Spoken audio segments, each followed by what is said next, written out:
হরকতুল জিহাদ কি ছিল? হরকতুল জিহাদ আর যাই হোক সব হাসিনার তৈরি করা ছিল। জামাত কোনো গোপন রাজনীতি কখনো করে না। জামাতের রাজনীতি একেবারে সূর্যের আলোর ন্যায়, সকালের সূর্যের ন্যায় একেবারে পরিষ্কার। কালেমা লেখার নিচে কি কোনো সংগঠনের নাম লেখা ছিল? না, ওইরকম আমরা কোনো সংগঠনের নাম দেখি নাই। দেখেননি তো? এটা স্পষ্ট। তাহলে আমাদের এখানে একটা গুপ্ত বাহিনী আছে, পাখি কেমনে আসে যায়। জি, লালন এটা বুঝতে পারে না, তো সব কিছু বুঝিয়ে দিলে তো মুশকিল। ভারত বাংলাদেশের রাজনীতিকে যেভাবে নিয়ন্ত্রণ করতে চায়, তার জন্য আমার মনে হয় আওয়ামী লীগ এখন পর্যন্ত বেস্ট বেট। এই গুপ্ত বাহিনী কারা, এটা তো বোঝানোর কিছু নাই। নেতা বদলায়, দল বদলায়, জন্ম নেয় নতুন দল, কিন্তু সাধারণ মানুষের ভাগ্য কি আসলে বদলায়? আশ্বাস আর প্রতিশ্রুতির ভিড়ে আমরা খুঁজব বাস্তবতার প্রতিফলন। আমাদের কাজ প্রশ্ন করা, দেশ ও মানুষের স্বার্থে প্রশ্ন আমরা করেই যাব। থাকবে মত ও ভিন্ন মতের শ্রদ্ধা। স্টার নিউজের কড়া আলাপে আজকে আপনাদের সঙ্গে আমি ফারাবি। কড়া আলাপের আজকের পর্বে অতিথি হিসেবে যারা রয়েছেন আমাদের স্টুডিওতে, পরিচয় করে দিয়ে শুরুতে রয়েছেন জনাব শামসুজ্জামান দুদু, তিনি ভাইস চেয়ারম্যান বিএনপি। রয়েছেন জনাব আশরাফ কায়সার, তিনি সিনিয়র সাংবাদিক, এবং রয়েছেন জনাব মোহাম্মদ সেলিম উদ্দিন, তিনি আমির বাংলাদেশ জামায়াতে ইসলামী ঢাকা মহানগর উত্তর। আপনাদের তিনজনকেই স্বাগত জানাচ্ছি। আমি শুরু করি জনাব আশরাফ কায়সার আপনাকে দিয়ে। আপনি হয়তো খেয়াল করেছেন সাম্প্রতিক সময় ওয়ার্ল্ড কাপ চলছে, ফুটবল বিশ্বকাপ চলছে। আমরা অন্য বিশ্বকাপে যখন দেখি যে বিভিন্ন দেশের পতাকা, বিশেষ করে ব্রাজিল এবং আর্জেন্টিনার পতাকা যখন ওড়ে, বাংলাদেশে এইবার একটা ভিন্ন রকমের বাস্তবতা দেখা যাচ্ছে। এই পতাকা কিছুটা কম। সেইখানে এবার আপনি হয়তো খেয়াল করেছেন, এবং আজকে বিবিসি এটা নিয়ে একটা বড় রিপোর্ট দেখলাম, তারা করেছে যে কালেমা খচিত এক রকমের পতাকা, যেটা সাদার উপরে কালো অক্ষরে কালেমা লেখা, এবং আবার কালো কাপড়ের উপরেও সাদা অক্ষরে কালেমা লেখা। এই টেন্ডেন্সি, এইটাকে কি আপনি সাধারণ মানুষের আবেগের প্রকাশ বলবেন, নাকি এইসব ঘটনায় জঙ্গিবাদী তৎপরতা দেখেন, নাকি জঙ্গিবাদ আছে প্রমাণের একটা চেষ্টা, এইরকম কেউ দেখানোর মানে কথাও বলবে? আপনি কোনটা বলবেন? আমি একেবারেই বলবো না যে এটি সাধারণ মানুষের তৎপরতা। আমার মনে হয় যে এখানে তো জঙ্গিবাদ বিভিন্নভাবে আছে এবং ছিল। কোনো সময় জঙ্গিবাদকে উৎসাহিত করা হয়েছে, প্রশ্রয় দেওয়া হয়েছে। এবং সেদিন হোলি আর্টিজানের দশক পূর্তি ছিল। সেদিন আমি বলেছি যে আমার কাছে মনে হয় যে হোলি আর্টিজানের তদন্তটি আরও উন্নত আন্তর্জাতিক তদন্ত সংস্থাকে দিয়ে করা উচিত। হঠাৎ করে হোলি আর্টিজানের ঘটনা কেন ঘটলো? তার আগে এইরকম নির্মমতার কোনো ঘটনা নাই, তারপরেও নাই। তার মানে কি যারা ক্ষমতায় ছিলেন তারা কি তাদের অবৈধ শাসন প্রলম্বিত করার জন্য দেশে জঙ্গিবাদ রয়েছে এমন একটি ধারণা পশ্চিমা বিশ্বকে দিতে চেষ্টা করেছেন কি না? আপনি জানেন তার 2 বছর পরে একটি সাধারণ নির্বাচন হয়েছিল, এবং যেখানে রাতের বেলা ভোট দেওয়া হয়েছিল। আমি মনে করি যে আমাদের এখানে জঙ্গিবাদটা রাজনীতিতে আশ্রিত একটি বিষয়। এটি ধর্মভিত্তিক রাজনীতির ভেতরে রয়েছে, এটি যারা ক্ষমতা আঁকড়ে থাকতে চান তাদের ভেতরে রয়েছে। ঢাকা শহরের বিভিন্ন জায়গায় যে কলেমা খচিত আরবি হরফের পতাকা দেখা যাচ্ছে, এটি গত কয়েকদিন থেকে শুধুমাত্র ঢাকা শহরে না, ঢাকার বাইরেও বিভিন্ন জেলায় শুধু যে দেখা যাচ্ছে তা কিন্তু না। সেটি নিয়ে মোটরসাইকেল মিছিল হয়েছে, সেটি নিয়ে অনেক জায়গায় প্রসেশন হয়েছে, সমাবেশ হয়েছে, এগুলো হয়েছে। আপনি যদি পতাকার সাইজ দেখেন, আইএসের পতাকার যেই সাইজ, অনেকটা সেই আদলে এই সাইজ তৈরি করা হয়েছে। দেখুন, আমার ধারণা যে বাংলাদেশকে অস্থিতিশীল করা, বাংলাদেশে একটি জঙ্গিবাদী রাষ্ট্র হয়ে উঠেছে, এবং বিশেষ করে শেখ হাসিনার পলায়ন এবং আওয়ামী লীগের পতনের পরে গত 18 মাসে ডক্টর ইউনূসের সরকারকে কিন্তু বারবার শুনতে হয়েছে যে জঙ্গিরা দেশ দখল করে নিয়েছে, বিশেষ করে ভারত থেকে, পলাতক আওয়ামী লীগের থেকেও। কারণ তাদের উদ্দেশ্য হচ্ছে যে জঙ্গিরা তাকে পতন ঘটিয়েছে, সাধারণ নাগরিকরা করেনি, এবং তারা বারবার ষড়যন্ত্র তত্ত্ব খুঁজতে চেষ্টা করেছে, আপনি জানেন। এবং প্রায় 100 আন্দোলন হয়েছে, সংখ্যালঘুদের উপর আক্রমণ, এবং আপনি দেখেছেন কয়েকদিন আগে রংপুর বিভাগকে পৃথক করার জন্য ঢাকা শহর পর্যন্ত প্রসেশন হয়েছে। আমার ধারণা যে বাংলাদেশে একটা গত 20 মাসে বা 24 মাসে একটা ভয়ঙ্কর দক্ষিণ পন্থার উত্থান ঘটেছে, উগ্রবাদী রাজনীতির উত্থান ঘটেছে। উগ্রবাদীরা তত্ত্বাবধায়ক বা অন্তর্বর্তী সরকারকে অনেকভাবে নিয়ন্ত্রণ করেছেন। ওই সময় মব ভায়োলেন্স হয়েছে, ওই সময় মাজার ভাঙা হয়েছে, এমনকি মুক্তিযুদ্ধের অনেক ভাস্কর্য ভাঙা হয়েছে আওয়ামী বয়ানের ভেতর দিয়ে। এই সব কিছুই আমাদেরকে একটি প্রতিক্রিয়াশীল, দক্ষিণপন্থী, ধর্মভিত্তিক বা ধর্মকে ব্যবহার করা রাজনীতি। আপনি খেয়াল করে দেখবেন যে আমাদের যে গত নির্বাচনটি হয়েছে তার ভেতরে জামাতে ইসলামীর মতো একটি দল বিপুল সংখ্যাগরিষ্ঠতা, বিপুল আসন পেয়েছে, যেটা অতীতে তারা কোনোদিন পায়নি। তো এটির একটি বড় কারণ হচ্ছে যে আপনার রাজনীতির পরিমণ্ডল থেকে আওয়ামী লীগের মতো একটা দলের পালিয়ে যাওয়া, অপশাসন করে। শুধু শুধু তো পালায়নি, তাদের এই মাঠে টিকে থাকার কোনো অবস্থা ছিল না। আবার তারা আপনার কার্যক্রম নিষিদ্ধ অবস্থায় আছেন, তাদের রাজনীতিটি অনিশ্চিত অবস্থায় আছে। এই জায়গাটিতে মাঠ দখলের একটি চেষ্টা হয়েছে এবং ধর্মভিত্তিক দলগুলো আপনি খেয়াল করে দেখবেন 11 দলীয় জোটের দিকে যদি আপনি তাকান, বিএনপির বাইরে প্রায় সবাই সমবেত হয়েছেন, যাদের ভোট রয়েছে, যাদের ধর্মের প্রচারণা করে রাজনীতির মাঠ নিয়ন্ত্রণ করার অতীত রয়েছে। এরকম এই জায়গাটিতে আমার মনে হয় যে এই পতাকার বিষয়টি ভীষণ গুরুত্বের সাথে দেখা দরকার। আমি আপনাকে এজন্য বলি, ভারতের সাথে আমাদের সম্পর্ক কিন্তু স্বাভাবিক হয়নি, যদিও ট্যুরিস্ট ভিসা দেওয়া শুরু হয়েছে, কিন্তু আপনি যে টানাপোড়েনটি টের পাচ্ছেন, আপনি খেয়াল করে দেখুন জুলাই জাদুঘর কেন খুলছে না।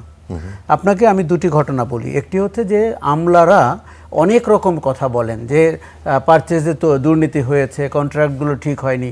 আপনি সবই করতে পারেন, এগুলো কিন্তু করতে আপনাকে কেউ বাধা দিচ্ছে না, কিন্তু জাদুঘরটি খুলে দিলে ক্ষতি কার হয়? ক্ষতি হয় আওয়ামী লীগের। কেননা আওয়ামী লীগ তো এখন তার যে কালচারাল ফ্যাসিস্টরা, আপনি জানেন যে একজন লেখকের স্ত্রী যা সব কাণ্ড শুরু করেছেন, তাদের জন্য একটা মানে ভয়ঙ্কর ঘটনা হয়।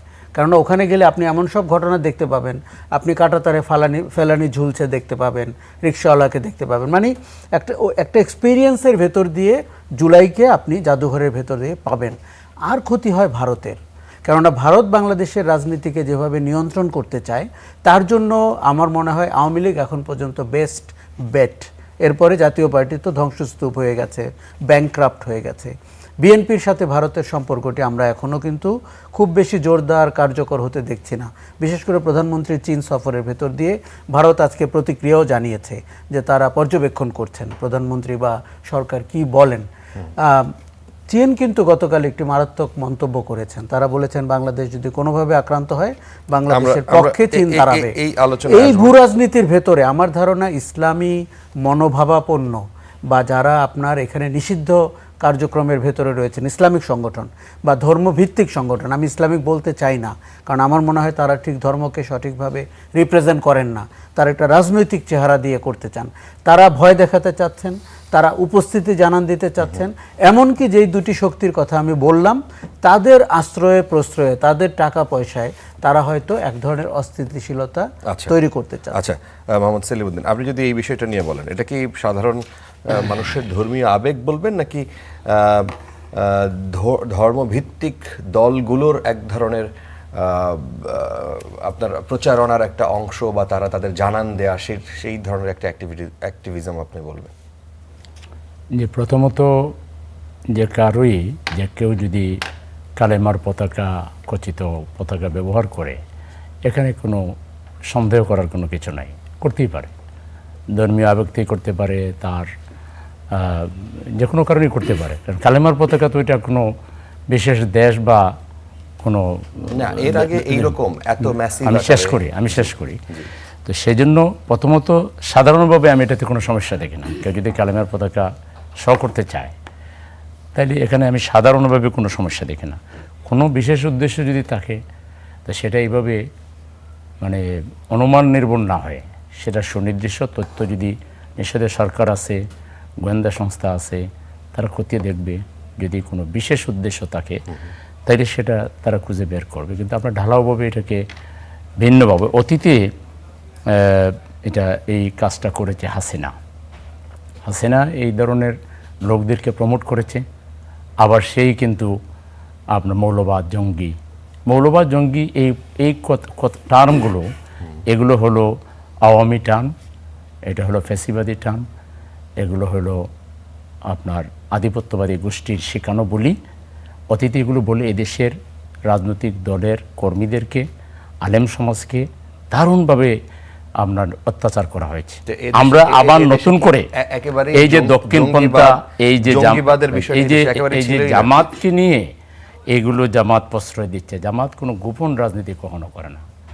জামাতের রাজনীতি একেবারে সূর্যের আলোর ন্যায়, সকালের সূর্যের ন্যায় একেবারে পরিষ্কার।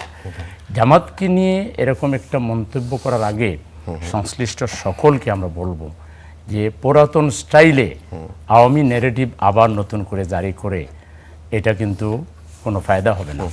জামাত ইসলামী সব সময় নিয়মতান্ত্রিক, গঠনতান্ত্রিক, ইতিবাচক রাজনীতি করে। জামাত ডাবল স্ট্যান্ডার্ড কোনো কাজ করে না শেখ হাসিনার মতো না, কিন্তু যে বগলের নিচে জঙ্গি রেখে বগলের নিচে জঙ্গি প্রতিপালন করে আবার জঙ্গি জঙ্গি বলে চিৎকার করা।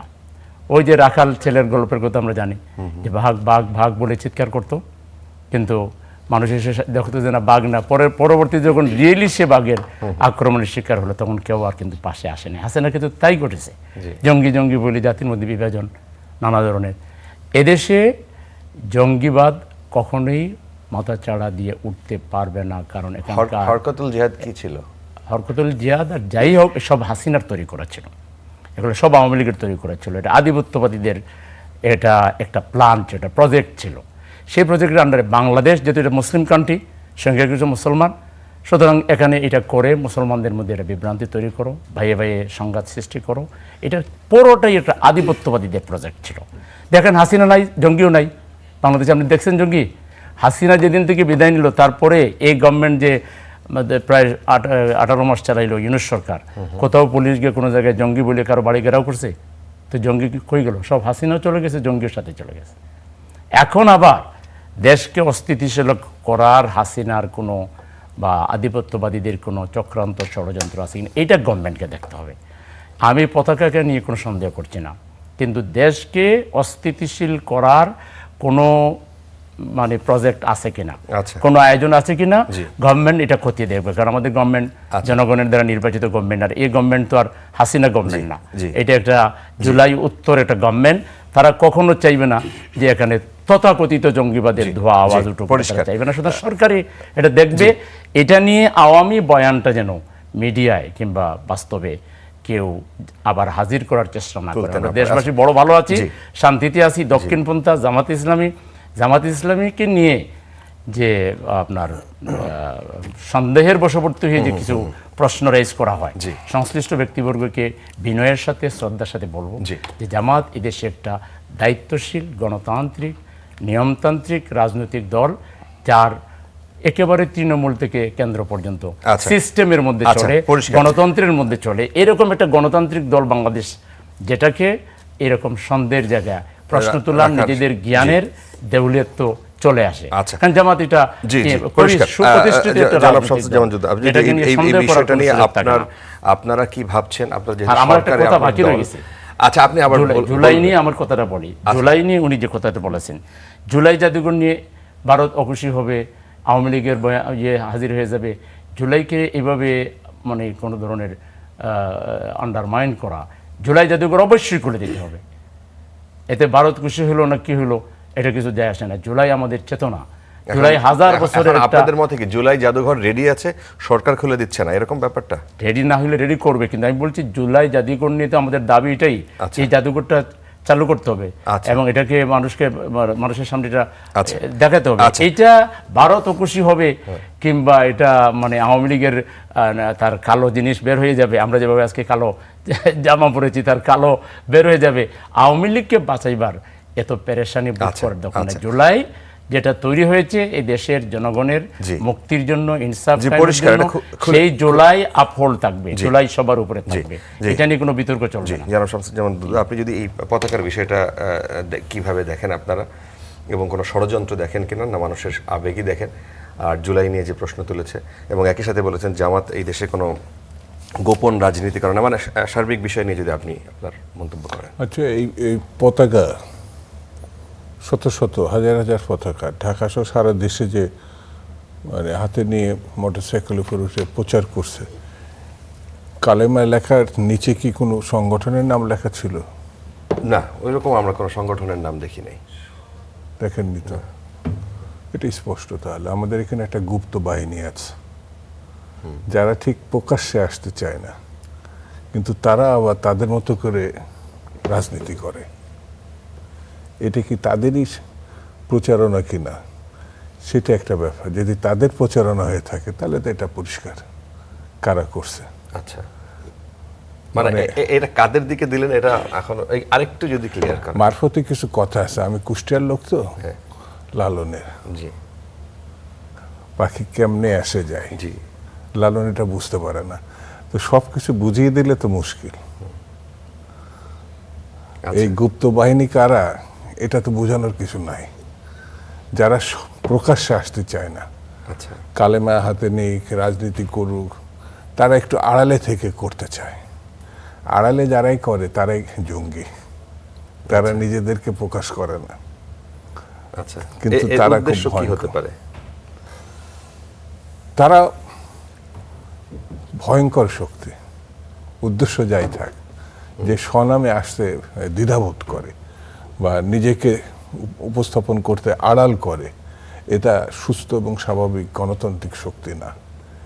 এদের উদ্দেশ্য, লক্ষ্য, এরা স্বনামে, যেমন আমি এখানে বলি, বিএনপি একটি রাজনৈতিক দল, জামাত ইসলাম একটি রাজনৈতিক দল, বা জাসদ একটি রাজনৈতিক দল, আওয়ামী লীগ একটি রাজনৈতিক দল, সবাই কিন্তু তারা অফিস মেনটেন করে, সবাই তাদের রাজনীতি, বই, কিতাব, এটা ওটা প্রকাশ্যে প্রচার করে না?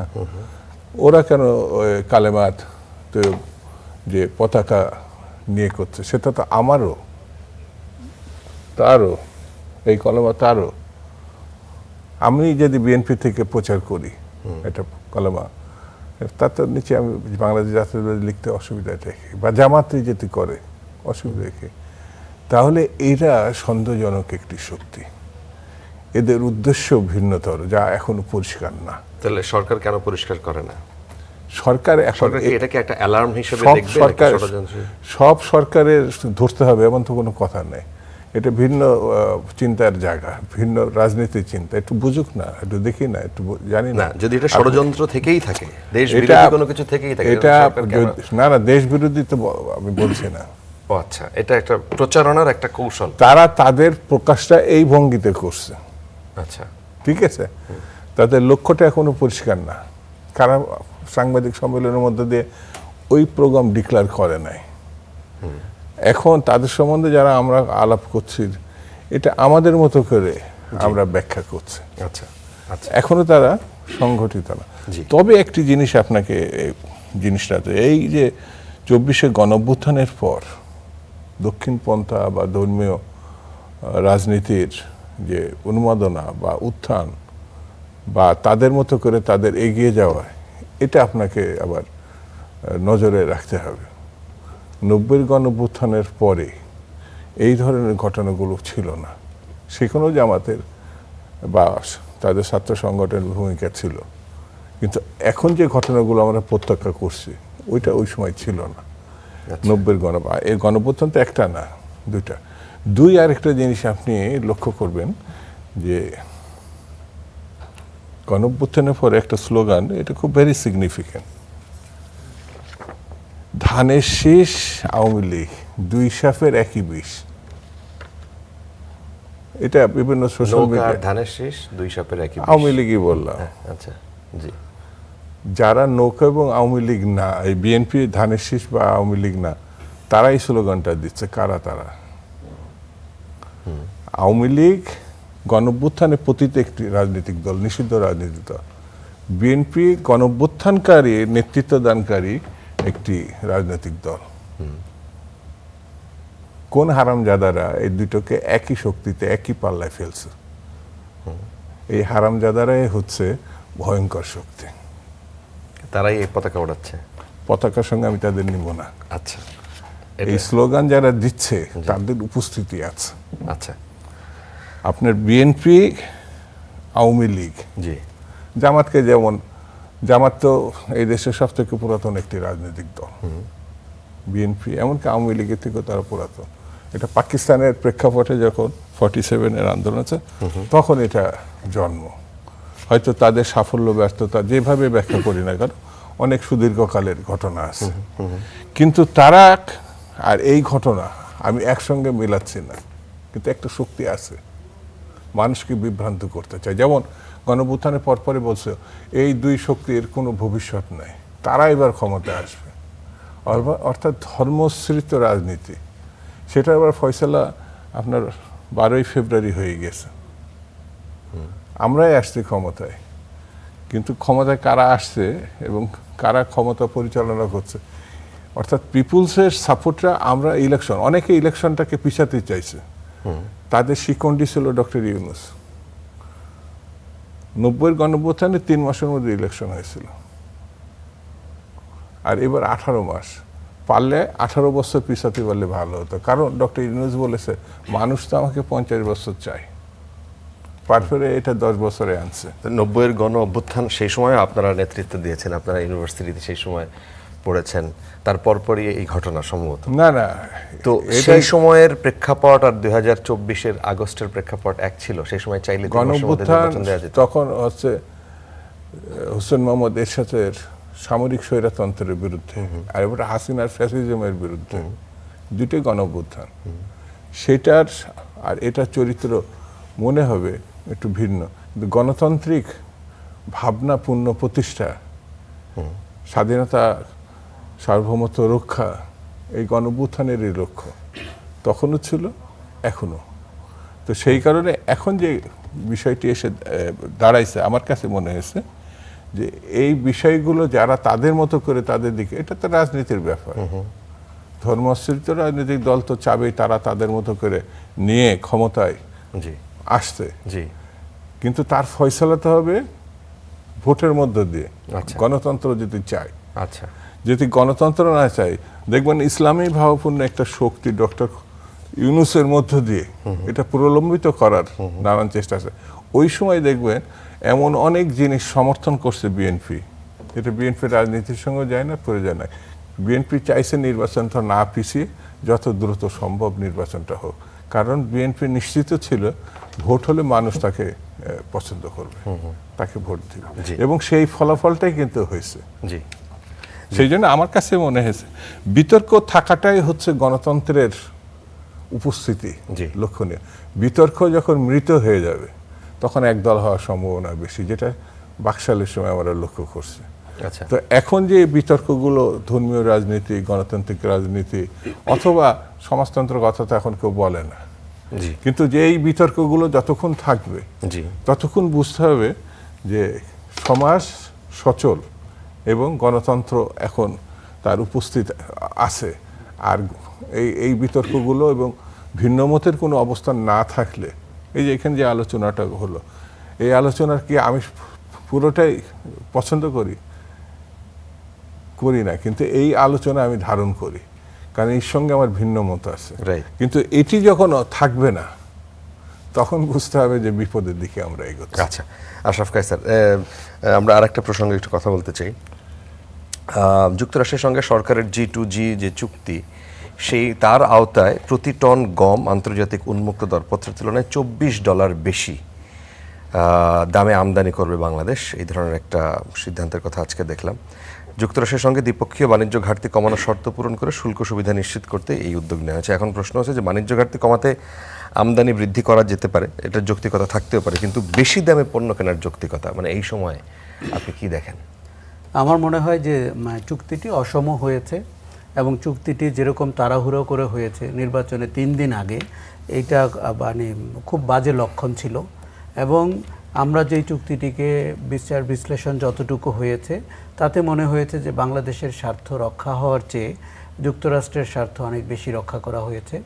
এবং আমি শুধু কয়েকটা সেক্টরের কথা আপনাকে বলি, ধরুন ওষুধ শিল্পের উপরে এই চুক্তির প্রভাব কী, রেডিমেড গার্মেন্টসের উপরে এই চুক্তির প্রভাব কী, এগ্রিকালচারের উপরে এই চুক্তির প্রভাব কী, এমনকি আপনি অন্য কোনো দেশের সাথে বাণিজ্য চুক্তি করার সময় সেটি মার্কিন যুক্তরাষ্ট্রের থেকে আপনাকে এক ধরনের ভেটিং নিতে হবে।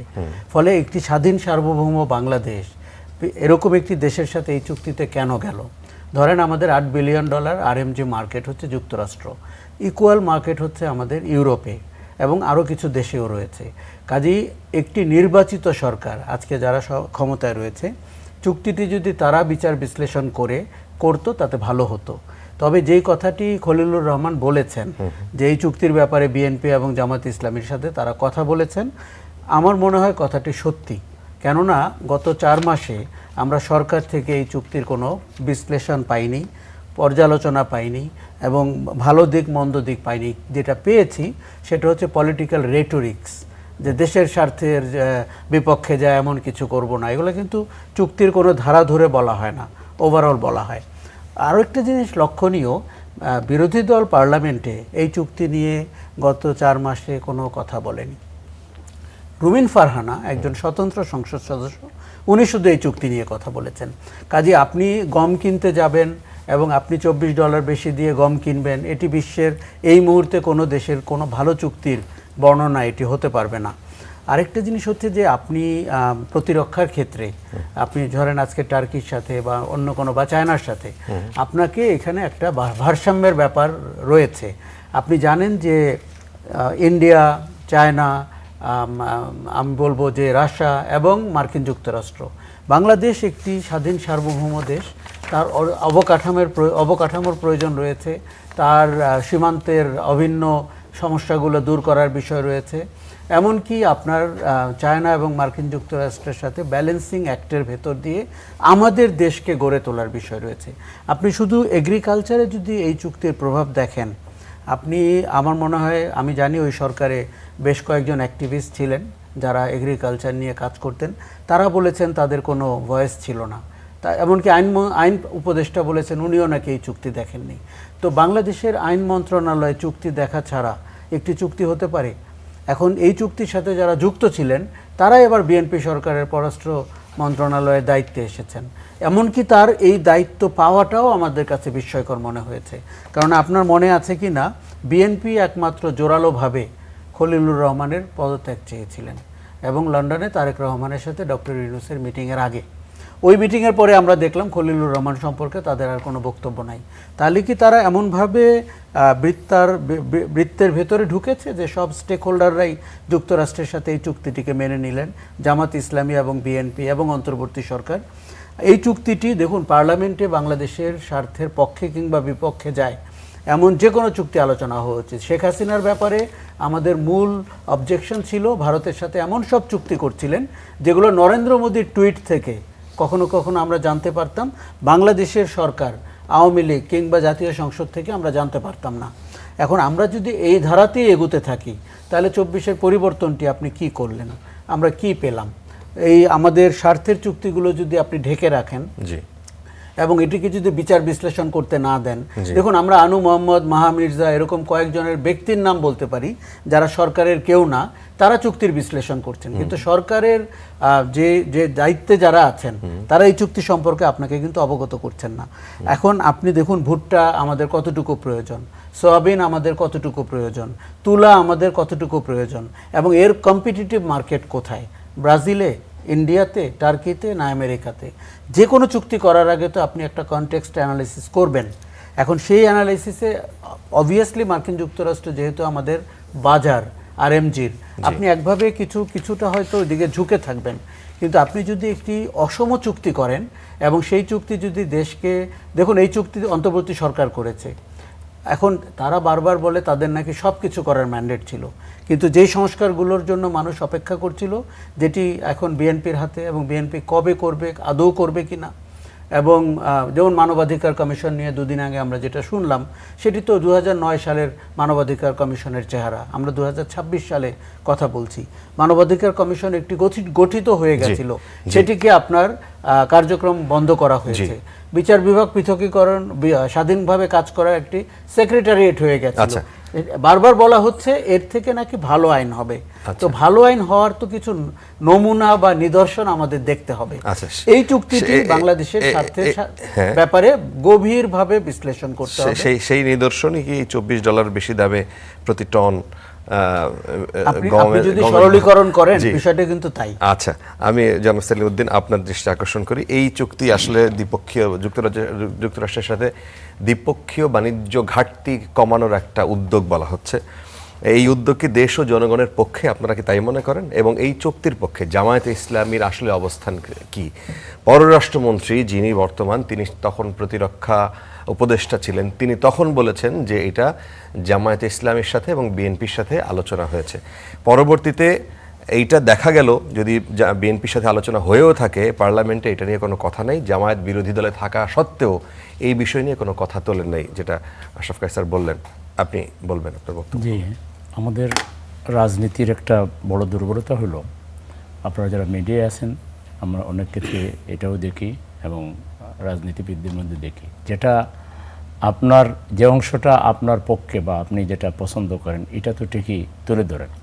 যেমন এটা বলা হয়েছিল যে জামাতের সাথে আলোচনা হয়েছে, কিন্তু জামাত দ্ব্যর্থহীন কণ্ঠে পরিষ্কার করে জানিয়ে দিয়েছে যে এই ধরনের কোনো চুক্তির ব্যাপারে জামাত অবহিত নয়। তো সেটাও তো একই সাথে আনা দরকার। তো সেটা কেন পার্লামেন্টে এই ব্যাপারটা তোলেন নাই জামাত? পার্লামেন্টে সেরকম বিষয় এত আলোচনা হয়েছে, এত পার্লামেন্ট গাড়ি, তো হ্যাঁ। অনেক জিনিস আছে আপনি তুলতে চাইলে তুলতে পারবেন না। যেমন আমরা সীমান্ত নিয়ে কথা বলতে চাইছি, নোটিশ দিছি, বলা হয়েছে এটা এই নোটিশ আসবে না আলোচনায়। পার্লামেন্টে তো আমাদের সংখ্যাগরিষ্ঠতা নাই, পার্লামেন্টে তো দুদুভাইদের সংখ্যাগরিষ্ঠতা আছে। ওনারা এটা যদি চান, ওনারা তো অনেক কিছু এর মধ্যে চেঞ্জ করেছেন। প্রধান যে আমাদের সংস্কারের যে বিষয়গুলো ছিল, বিচার বিভাগ সংস্কার, দুর্নীতি দমন কমিশন, তারপরে মানবাধিকার কমিশন, গুম কমিশন, সবই তো গুম করে ফেলা হয়েছে। তো মেইন সব তো চেঞ্জ করলেন।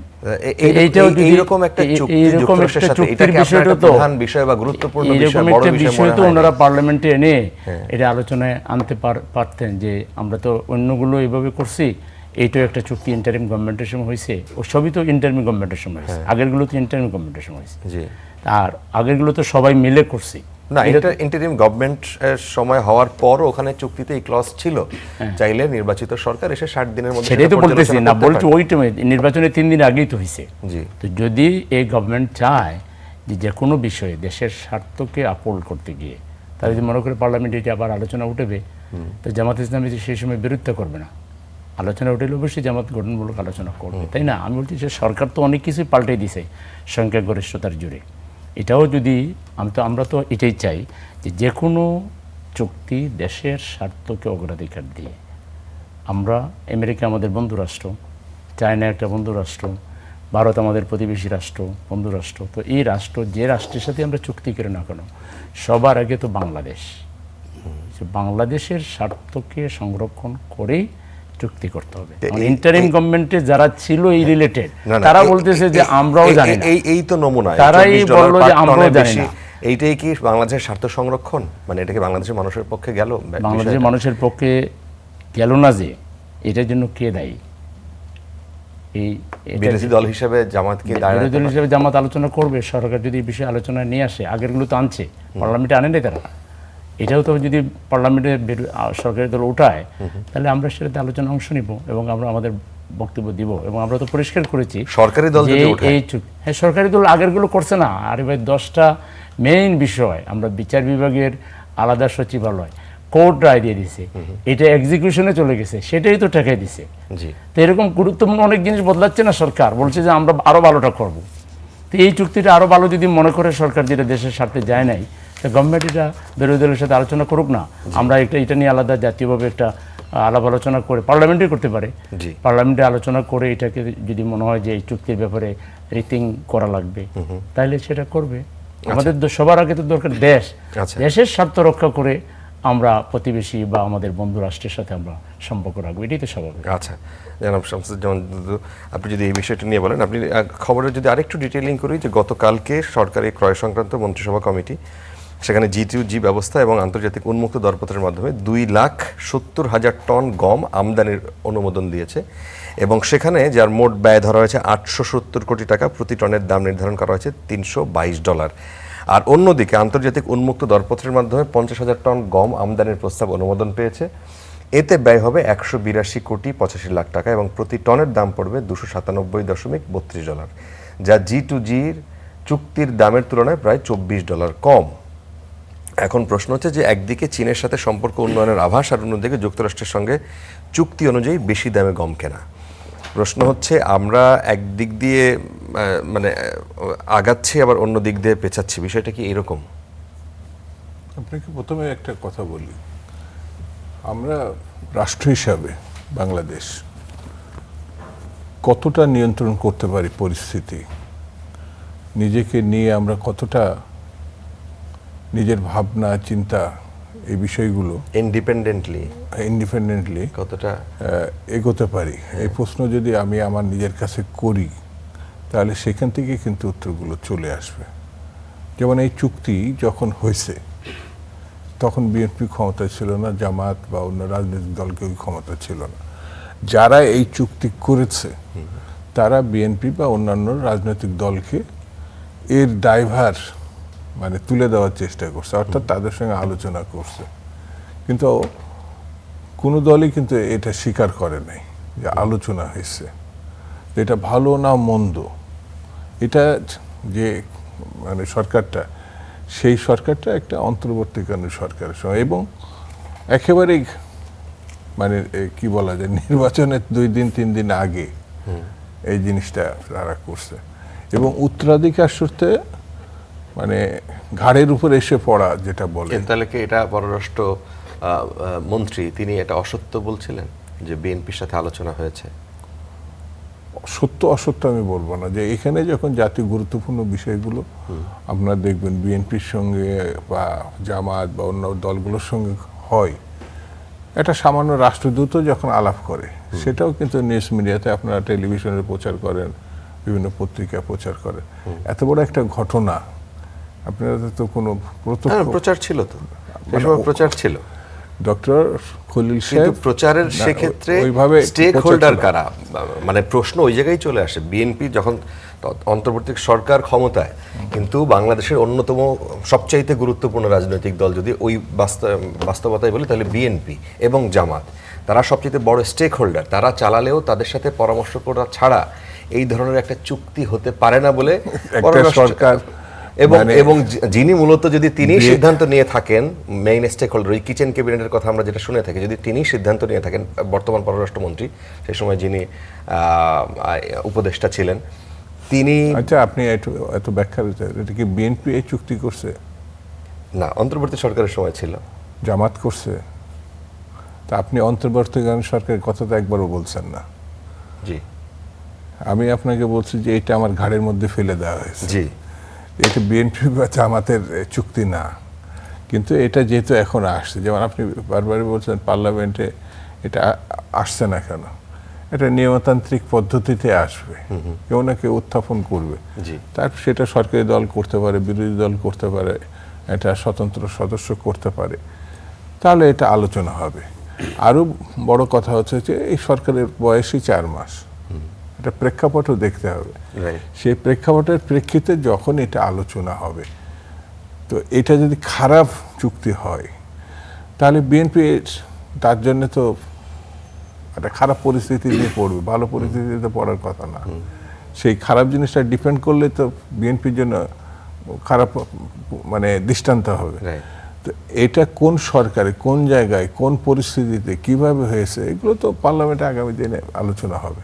আচ্ছা, তবে আমার কাছে আপনি একটু এটা বলবেন, আপনার বক্তব্য একটু আগে বলছিলেন যে বাংলাদেশের মতো দেশ তার সম্পূর্ণ স্বাধীনভাবে সে একটা সিদ্ধান্ত গ্রহণ করবে, সেই জায়গায় এখনো তাদের ভাবতে হয়। না, অবশ্যই শুধু বাংলাদেশ না, যে কোনো বড় ঘটনা, বড় দেশও ছোট ঘটনাও তারা চিন্তা করে। আর এই চুক্তি তো যে সময় হয়েছে, যেভাবে হয়েছে, এখনই এটা আমি সমর্থনও করছি না, বাতিলও করছি না। এখনো তো পার্লামেন্টে আলোচনায় হয়নি। তো এটা আমি সরকারি দলের অভিযোগ করতে পারি, বিরোধী দলকে অভিযোগ করতে, কেন আপনারা উঠালেন না? তো তারা নিশ্চয়ই একটা মানে সময়ের উপরে নির্ভর করে তো একটা সিদ্ধান্ত নেবে। আর আমি এই পার্লামেন্টে কোনো সদস্যকে, সরকারি কি বিরোধী দল, কাউকে আমি কোনো ব্যাপারে অভিযুক্ত করতে চাই না। একেবারে সবেমাত্র শুরু হয়েছে, সবেমাত্র যেটা হয় না, হবে না, এটা তো বলা ঠিক হবে না। দেখা যাক না। হ্যাঁ, আমরা দেখি না যে ভবিষ্যতে এই জিনিসটা আসে কিনা। আচ্ছা, আসার পরে কোন কোন রাজনৈতিক দলের আলোচনা বা সিদ্ধান্ত কেমন, তখন তো আমরা বুঝতে পারবো। আচ্ছা, এই সাথে এই জিনিসটা, এই প্রশ্নটা আপনার কাছেই করি। চীনা রাষ্ট্রদূত সংবাদ সম্মেলন করলেন, সেখানে তিনি প্রধানমন্ত্রী তারেক রহমানের চীন সফরকে সম্পূর্ণ সফল এবং মাইল ফলক, এই দুটো শব্দ তিনি ব্যবহার করেছেন। এখন এই সফরের মাধ্যমে বাংলাদেশ এবং চীনের সম্পর্ক মানে অনন্য উচ্চতায় গেল বলে বিশ্লেষকরা মনে করছেন, বাহবা দিচ্ছে। কারণ রাষ্ট্রদূত ইয়াও ওয়েন স্পষ্ট করে বলেছেন যে বাংলাদেশের অভ্যন্তরীণ ইস্যুতে চীন কারো হস্তক্ষেপ মেনে নেবে না। এই বক্তব্যকে আপনারা দেশের সার্বভৌমত্ব রক্ষায় বেইজিং এর একটা বড় রাজনৈতিক বার্তা হিসেবে কি দেখছেন?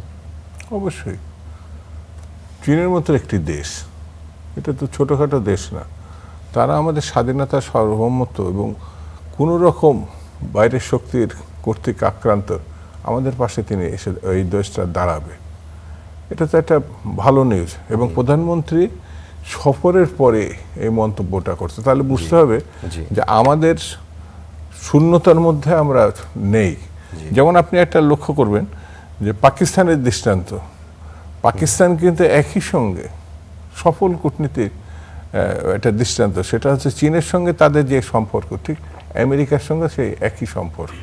এই যে ইরান এবং আমেরিকার সঙ্গে যে যুদ্ধটা আছে, তার আলোচনার জায়গাটা কিন্তু পাকিস্তানে।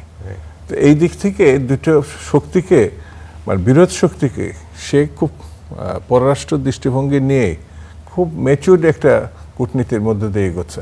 আমি মনে করি যে চীন এবং আমেরিকা এই দুই দেশও বিশেষ করে যদি আপনি পাশাপাশি রেখে আমরা এগোতে পারি, তাহলে আমাদের যে ঘাটতিগুলো, যেমন আমেরিকা অনেক ক্ষেত্রে আপনার অনেক প্রকল্পে সমর্থন দিল, কিন্তু টাকার ক্ষেত্রে অনেক দীর্ঘসূত্রিতার একটা ব্যাপার আছে। এই ক্ষেত্রে দৃষ্টান্ত হচ্ছে চীন আপনার যে কোনো প্রকল্পে শুধু অনুমোদন দেয় না, সঙ্গে সঙ্গে ফান্ডটাও তারা অ্যাড করে। তো চীন এবং আমেরিকা যদি আপনার উন্নয়ন তৎপরতার সঙ্গে থাকে মানে দেশে, তাহলে আমি মনে করি যে এখানকার অর্থনীতি এবং সংকটগুলো খুব দ্রুতই প্রশ্ন আসে। এই বক্তব্যের সাথে প্রশ্ন আসে, আজকে যেমন ভারতের কাছ থেকে আমরা একটা প্রতিক্রিয়া পেলাম, এরকম তারা পর্যবেক্ষণ করছে পরিস্থিতি, মানে তারাও এটা নিয়ে কি ভাবছে এই বক্তব্য? না, ভারতের সঙ্গে তো বাংলাদেশের সম্পর্ক অত্যন্ত বন্ধুত্বমূলক এখনো পর্যন্ত। যেমন তারা অঙ্গীকার করছিল তিস্তাতে তারা ইনভেস্ট করবে ভারত, কিন্তু দেখা গেল যে অনেক কিছুর ভিতরে এটা যেন তারা ভুলেই গেছে। কিন্তু তিস্তাটাও আমাদের খুব জরুরি একটা প্রসঙ্গ, কারণ এইখানকার যে পানি বা সিস্টেমগুলো আছে সেটা যদি কার্যকর করতে আমরা ব্যর্থ হই, তাহলে পরে এটা জীববৈচিত্র্য, কৃষি, পানি মানে সংক্রান্ত যে ঘটনাগুলো আছে সব পরিবেশগত, আমরা এমনি হুমকির মধ্যে আছি, বিপদের মধ্যে আছি। তাহলে এখানে এটা শুধু আলোচনা না, এটা কার্যকর সিদ্ধান্ত এবং ওই জায়গাটা ইনভেস্টমেন্টে আমাদের চলে যেতে হবে। চীন সেটা আমাদের করছে। তো সেই ক্ষেত্রে ভারতের যেহেতু তিস্তার সঙ্গে আছে, একটা চুক্তি পর্যন্ত আজ পর্যন্ত 55 বছর আমরা করতে পারি না, ফারাক্কা একটা হলো এখানে তো করতে পারি নাই, সেজন্য আমাদের তো একদিকে যেতে হবে। তো ভারত যদি এগিয়ে আসতে হবে, এবং আমি মনে করি না যে চীনের সঙ্গে এই আমাদের সম্পর্ক, ভারতের সঙ্গে আমাদের বৈরিতা বাড়তি থাকে। আচ্ছা, জনাব আশরাফ কায়সার, আপনি যদি এই বিষয়টা নিয়ে বলেন, আপনার পর্যবেক্ষণ কি? আপনি চীনের রাষ্ট্রদূতের সংবাদ সম্মেলন শুনেছেন, দেখেছেন, এবং সেটা নিয়ে কি প্রতিক্রিয়া দেখাচ্ছে আমাদের পাশের দেশ, পার্শ্ববর্তী বড় দেশ, তাদের সাথেই বা সম্পর্ক মানে এগোচ্ছে নাকি স্থবির হচ্ছে? মানে আপনারা দেখুন, গত নির্বাচনের আগে বিএনপি এবং জামাতে ইসলামকে, বিশেষ করে বিএনপিকে আমরা বাংলাদেশপন্থী রাজনীতির সবার আগে বাংলাদেশ, এবং জামাতে ইসলামীকেও প্রায় একই রকমের স্লোগান আমরা বলতে দেখেছি। তার মানে দল দুটি উপলব্ধি করেছে যে শেখ হাসিনা বা আওয়ামী লীগের যে ভারত দিকে ঝুঁকে যাওয়া, বাংলাদেশের স্বার্থ বিকিয়ে দেওয়া যে 15 বছরের শাসন আমরা দেখেছি, সেটি ট্রান্সশিপমেন্টের ক্ষেত্রেও, সীমান্ত হত্যার ক্ষেত্রেও, নির্বাচনগুলো আপনি জানেন বিএনপি জামাত অংশ নিতে পারছিল না, সুজাতা সিং বলে এক মহিলা এসে এরশাদকে দাঁড় করিয়ে দিয়ে গেছেন। মানে একটি বড় ডেমোক্রেটিক কান্ট্রি আরেকটা রাষ্ট্রের নির্বাচনে এইভাবে ভূমিকা রাখেন, এরকম কদর্য জিনিস কিন্তু অতীতে খুব একটা দেখা যায়নি। এবং জাতীয় পার্টির মানে জিএম কাদের যেতেন, ফিরে আসতেন, এসে বলতেন উনি বাকরুদ্ধ অবস্থায় আছেন, অনুমতি ছাড়া কথা বলতে পারবেন না।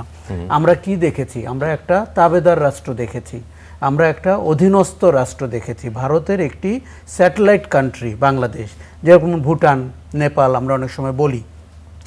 মানুষ 24-এ কী চেয়েছিল? আপনি যদি 24-এর মূল সুরটি বোঝেন, দেখুন যে কোনো গণ অভ্যুত্থান বা পরিবর্তনের যাত্রা কিন্তু অবশ্যই দু একটি বিষয় নিয়ে শুরু হয়, কিন্তু মূল সুরটি তো আরও অনেক কিছু ধারণ করে। ধরেন কোটা বিরোধী আন্দোলন হয়েছে, আধিপত্যবাদ বিরোধী আন্দোলন হয়নি। আবরার ফাহাদ বুয়েটে মারা গেছিল কি কোটা বিরোধী আন্দোলন করতে গিয়ে, ফেনী নদীর পানি নিয়ে স্ট্যাটাস দিতে গিয়ে। সেই আবরার ফাহাদকে আমাদের এই বৈষম্য বিরোধী আন্দোলনের নায়ক না? আধিপত্যবাদ বিরোধী আন্দোলনের নায়ক না? দেখুন, নির্বাচনের আগে এই দল দুটি আপনাকে কি বলেছে? তারা বাংলাদেশপন্থী রাজনীতি করবে। আপনি একটু খেয়াল করুন, বাংলাদেশপন্থী রাজনীতিতে 4 মাসেও বাংলাদেশের সবচেয়ে বড় চুক্তি আপনি আলোচনা করতে পারলেন না। এটি কি বাংলাদেশপন্থী রাজনীতি হলো, নাকি সুযোগ সন্ধানী কৌশলী রাজনীতি হলো? দেখুন, আমি কিন্তু বলছি যে দলের কিন্তু চায়নার সাথে এই সম্পর্ক যে এটাকে অগ্রগতি এবং পজিটিভ, আমি আপনাকে একটু বলি, ধরেন বিরোধী দল যদি বলে পার্লামেন্টে সরকার কোনো আলোচনা আনলে তারা অংশ নিবে, এর চেয়ে অদায়িত্বশীল কথা আর নাই। রুমিন ফারহানার কি অপেক্ষা করতে হয়েছিল সরকারি দল আনার পরে আলোচনা করতে? উনি তো কথা বলতে পেরেছেন। তার মানে ওনারা বলতে পারছেন না কেন? বাংলাদেশে মার্কিন যুক্তরাষ্ট্রের সাথে চুক্তি এই মুহূর্তে নাম্বার 1 প্রায়োরিটি, কেননা এটি ইতিমধ্যে হয়ে গেছে। আপনি যেমনটি পাঠ করছিলেন, তার মানে আমাদের প্রতিদিন ক্রয় বিক্রয় নিয়ে কথা বলতে হচ্ছে। চুক্তিটি ইন প্র্যাকটিস, কাজে এটি কি আপনাকে প্রায়োরিটি মনে হয়নি? চুক্তির সাথে বাংলাদেশের শ্রমিকদের স্বার্থ জড়িত, গার্মেন্টসের স্বার্থ জড়িত, এগ্রিকালচারের স্বার্থ জড়িত। বাংলাদেশপন্থী রাজনীতিটি কি তাহলে বায়বীয়, প্রায়োগিক না? এটি রাজনীতির স্লোগান এবং দুপক্ষের মধ্যে সেই প্রবণতা দেখতে পাচ্ছেন। দেখুন, খলিলুর রহমান এই সরকারের পররাষ্ট্রমন্ত্রী, উনি যদি বলে থাকেন বিএনপি জামাতের সাথে আলোচনা করেছেন, আমরা কিন্তু সেই সময় স্ট্রংলি বিএনপি জামাতের থেকে ভয়েস, অন্তত আমি খেয়াল করিনি, আমি ভুল হতে পারে বাট আমি খেয়াল করিনি। আচ্ছা, এখন আপনি যখন দেখুন বাংলাদেশ কোনো রাষ্ট্রের দিকে ঝুঁকে যাক, এটি আমাদের কূটনীতি এবং আমাদের অর্থনীতির জন্য একটি ব্যর্থতা হবে। শেখ হাসিনা বাংলাদেশকে শুধু গণতন্ত্র হরণ করেছিলেন তাই না, অর্থনীতিতেও পিছিয়ে দিয়ে গেছিলেন। ওনারা ব্যাংক লুট করেছেন, আবার অবকাঠামোগুলো এমন করে করছেন, আপনি সীমান্তের দিকে গিয়ে দেখেন ভারতের জন্য রাস্তাঘাট তৈরি করা হয়েছে, তাকে আপনার ক্রিস ক্রস করার জন্য নৌপথ তৈরি করা হয়েছে। বাংলাদেশ রাষ্ট্রের প্রায়োরিটি কি তাই?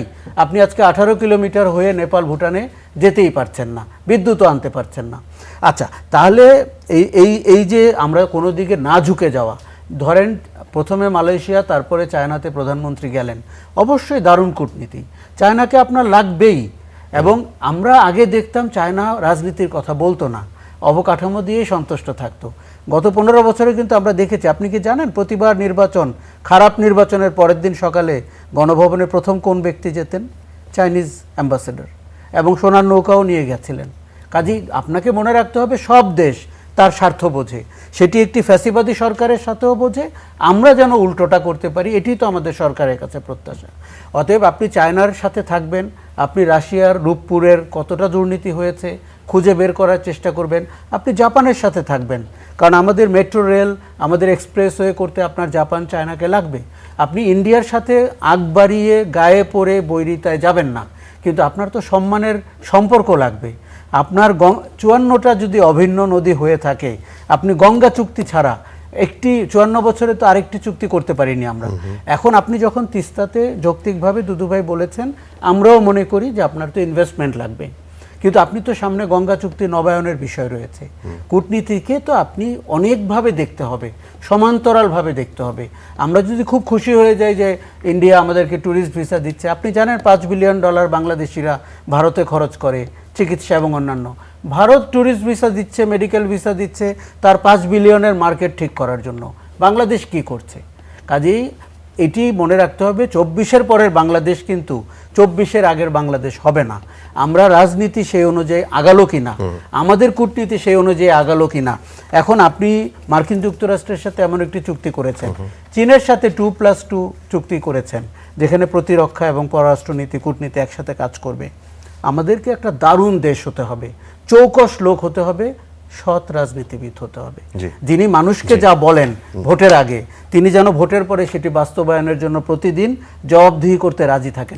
দেখুন, আমি আপনাকে একটা কথা বলি, এই 4 মাসে তো আপনি মানবাধিকার কমিশন বন্ধ করেছেন, স্বাধীন বিচার বিভাগ বন্ধ করেছেন, গুম কমিশনকে গুম করেছেন, বাংলাদেশ ব্যাংকে আপনি যেমন করে নিয়োগ দিয়েছেন, আপনি বিসিবিকে যেমন করে অ্যাডহক করে ফেলেছেন। এগুলো করতে তো আপনি একবারও বলেননি যে 4 মাস খুব কম সময়। তাহলে চুক্তি আলোচনা করতে 4 মাস কম সময়, আমাদের সংস্কার বাস্তবায়নের জন্য 4 মাস কম সময়। এই সঠতা, এই রাজনীতি কিন্তু আমাদেরকে বারবার কি করে জানেন, খাদের মধ্যে ফেলে দেয়। এই জন্য আমরা যখন ক্ষমতায় যাই, আমরা আর পাওয়ারটা ছাড়তে চাই না, কেননা জনগণের মুখোমুখি হওয়ার যে সৎসাহস, সেটি আমরা হারিয়ে ফেলি। এবং হাসিনা আমাদের সামনে প্রকৃষ্ট উদাহরণ, কেন আওয়ামী লীগের মতো একটি বড় রাজনৈতিক দল এরকম একটি পঙ্কিল জায়গায় গেল যে তারা আর দেশেই ফিরতে পারছে না। পরিষ্কার।